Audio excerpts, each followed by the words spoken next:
When Karen from the HOA declared that her wedding guests would be using my private pool without asking, I knew something had to be done. What started as an ordinary property dispute in our upscale suburban neighborhood quickly turned into an unforgettable lesson about boundaries and respect. The story begins with me, a hard-working homeowner who spent years saving to build the perfect backyard oasis, only to have my sanctuary threatened by an entitled neighbor with too much power on the homeowners association board. Karen, our neighborhood self-appointed queen bee, had just announced her daughter's lavish wedding reception would be hosted at her house, complete with full use of my adjacent pool. Despite my polite refusal and explanation that the pool was private property, Karen used her HOA influence to pressure me into sharing for the community good. When legal channels failed and reasonable negotiations went nowhere, I decided to get creative with my compliance. If Karen's guests wanted to use my pool, they would certainly get their wish, just not in the way anyone expected. The trouble began 6 months earlier when I finally saved enough money to install my dream pool. Living in Willow Creek Estates, a meticulously managed HOA community, I made sure to get all the necessary permits and approvals before breaking ground. The installation went smoothly, and within 8 weeks, I had a gorgeous 20 by 40 foot in-ground pool with a diving board, heating system, and automated cleaning features. The neighborhood kids would occasionally peer over the fence, but I had installed tasteful privacy screening to maintain boundaries while still complying with HOA aesthetics guidelines. Enter Karen Morrison, our HOA vice president and local busybody. Karen had lived in Willow Creek for 15 years and treated the position like a personal fiefdom. When I first moved in 3 years ago, she'd lectured me about proper mailbox maintenance, lawn mowing height requirements, and acceptable outdoor furniture colors. I'd learned to keep interactions brief and cordial, but Karen always found something to criticize or control. Everything changed when Karen's daughter Emily announced her engagement. The wedding was planned for early September, and Karen immediately commandeered the community center's event calendar, blocking out dates for various pre-wedding festivities. Then came the announcement that rocked my peaceful existence. Karen had decided the main reception would be at her house, with additional outdoor space needed for the expected 200 guests. In the next HOA newsletter, without any prior discussion, she listed community pool access as one of the reception amenities. I discovered this while reading my HOA newsletter over morning coffee. At first, I thought it was a typo, surely she meant the community center's small lap pool. But a phone call to Karen confirmed my worst fear, she meant my pool. It's perfect, she explained with that condescending tone she reserved for anyone disagreeing with her. You're right next door, the gate between our properties makes access easy, and frankly, your pool is much nicer than the community centers. When I explained that it was private property and I hadn't agreed to this arrangement, Karen's voice hardened. We're all neighbors here. Sometimes we need to make sacrifices for the community. Besides, the HOA bylaws allow for shared use of amenities during special events. She was completely making this up. I'd read the bylaws cover to cover, but Karen had a way of stating fiction as fact that made people doubt themselves. I politely declined again, explaining that I'd spent considerable money on insurance specifically for private use only. Karen hung up on me. The next day, I received an official HOA notice claiming I was disrupting community harmony and needed to appear at the next board meeting to discuss my unneighborly behavior. The board meeting was a kangaroo court. Karen, her husband Bob, the HOA president, and 2 board members she'd clearly briefed beforehand peppered me with questions about community spirit and shared resources. They suggested that since my pool could be seen from neighboring yards, it wasn't truly private. When I pointed out that every backyard feature could technically be seen by neighbors, they moved the goalposts to argue about property values and community cohesion. Despite my protests, they voted 4-1, with only the newest board member, Mrs. Chen, supporting me, to strongly encourage me to allow pool access during the wedding reception. While they couldn't legally force me, they made it clear that my life would become very difficult if I continued to resist. Karen mentioned reviewing my property for potential violations and suggested my homeowner's insurance might be interested to know about my anti-community stance. I tried reasoning with Karen directly one more time, offering a compromise. Perhaps I could contribute to hiring a community pool or arrange for a rented pool facility. Karen dismissed this immediately. The aesthetic is all wrong. Emily has dreamed of an elegant garden party, and your pool ties everything together perfectly. When I pressed about liability concerns, she waved her hand dismissively. "We'll have the HOA insurance cover everything." Bob's looked into it. This was a lie. I confirmed with the insurance company later that HOA policies never cover private property usage. But Karen was counting on my hesitation and the social pressure of the upcoming wedding.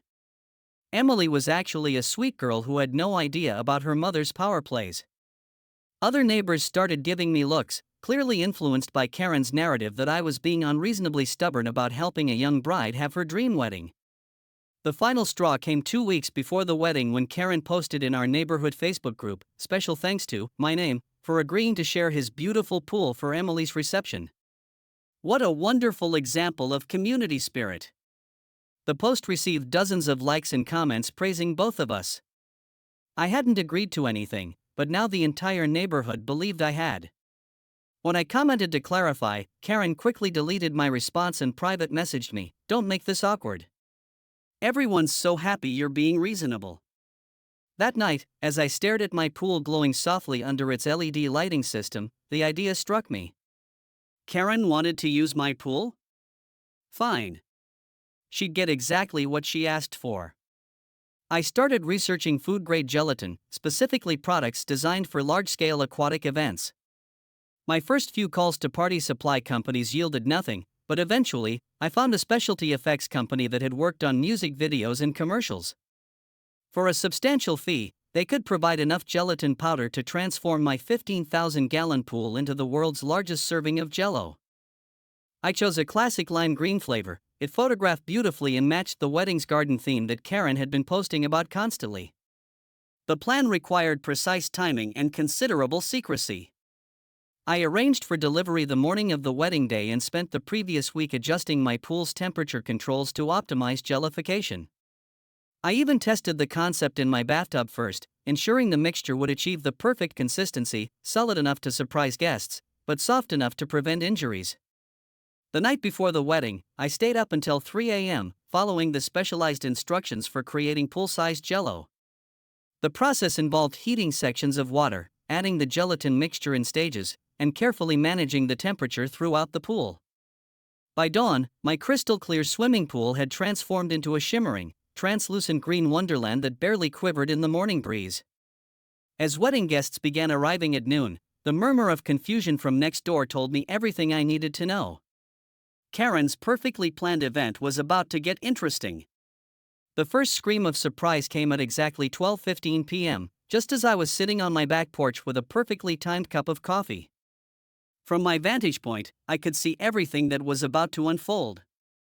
The wedding guests, resplendent in their cocktail attire, had begun filtering through the gate between our properties, martinis and champagne flutes in hand. The early arrivals were photographers and wedding party members, scouting the perfect locations for pictures. Bradley, the wedding photographer, was the first to attempt the dramatic jumping over the pool action shot that Emily had specifically requested for her Instagram.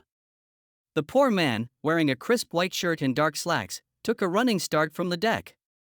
Instead of the expected splash, his feet sank into what must have felt like a giant, cold, lime-flavored trampoline.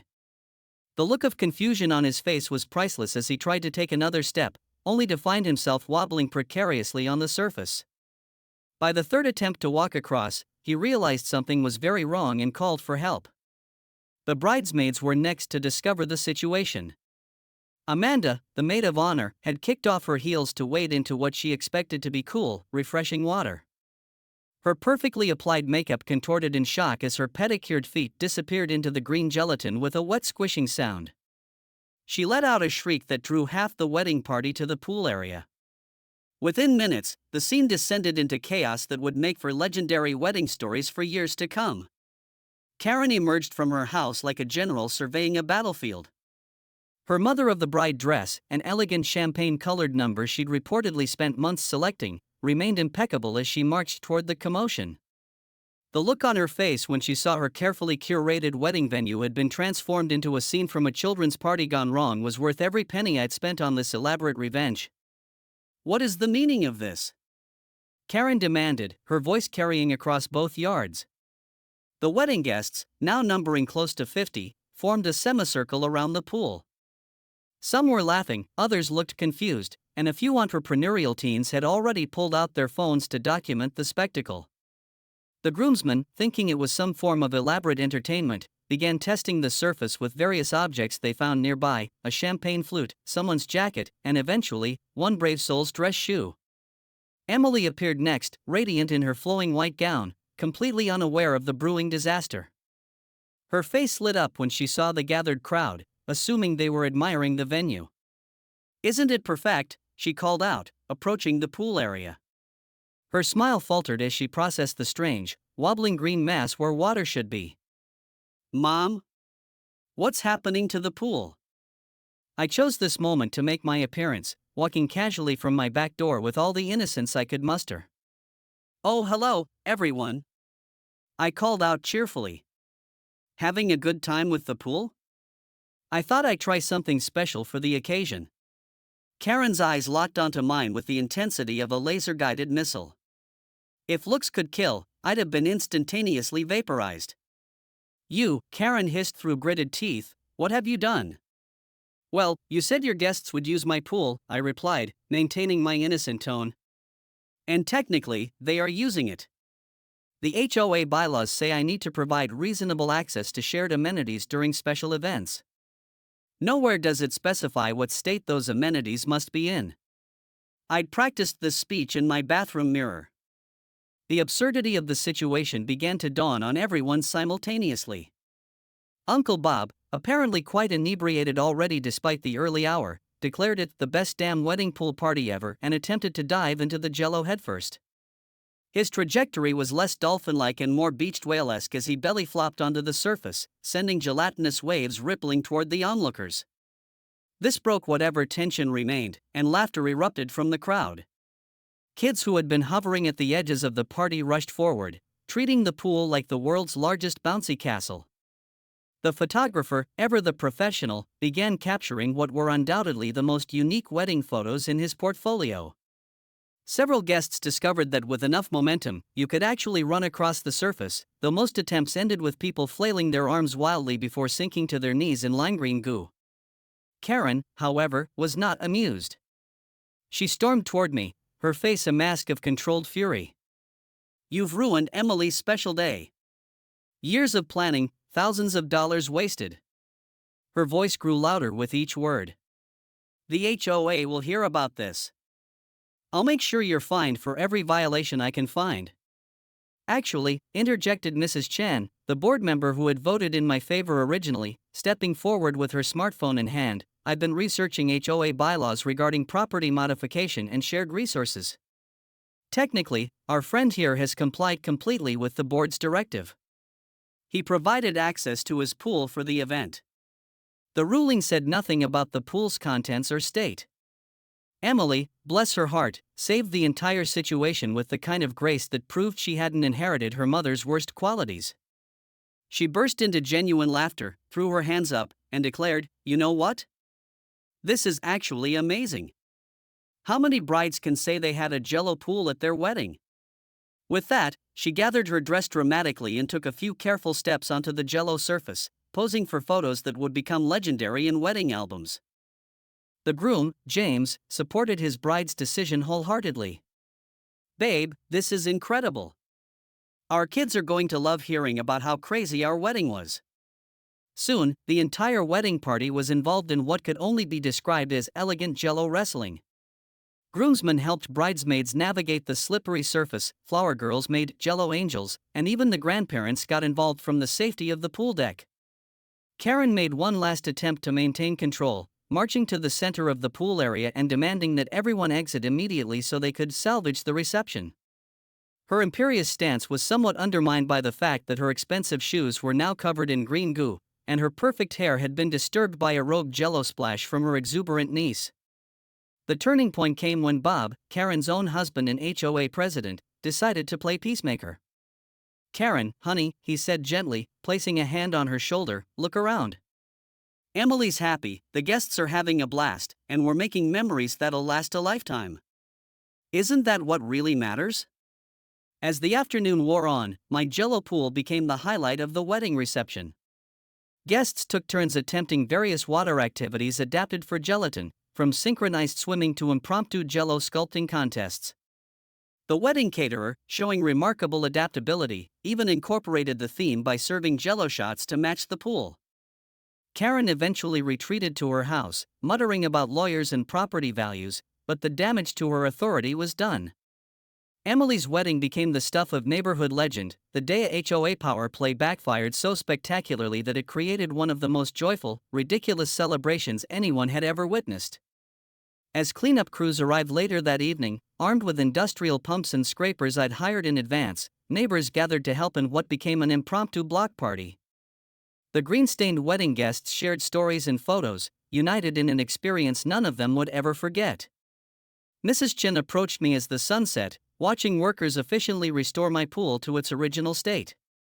"You know," she said with a knowing smile, "I have a feeling our next HOA meeting is going to be very different. Karen's going to have a hard time pushing anyone around after this." And she was right. From that day forward, HOA meetings became more collaborative, less dictatorial. Property rights were respected, and community decisions required actual consensus rather than one person's manipulative tactics. My pool returned to its pristine condition, and I kept it strictly private, though I did host one more community event later that year, a proper pool party, by invitation only, where everyone was welcome to swim in actual water. The best part? Every time Karen tried to reassert her authority at neighborhood gatherings, someone would inevitably mention the Jello incident, effectively neutralizing her ability to bully anyone else into submission. Emily and James sent me a thank you card months later, featuring a professional photo of them laughing knee-deep in lime jello, with a note saying their unconventional wedding had been the most fun they'd ever had. Sometimes, the sweetest revenge isn't about anger or spite, it's about showing someone the absurdity of their behavior while creating an unforgettable experience for everyone else. And if that experience happens to be jiggly, lime-flavored, and utterly impossible to ignore? All the better.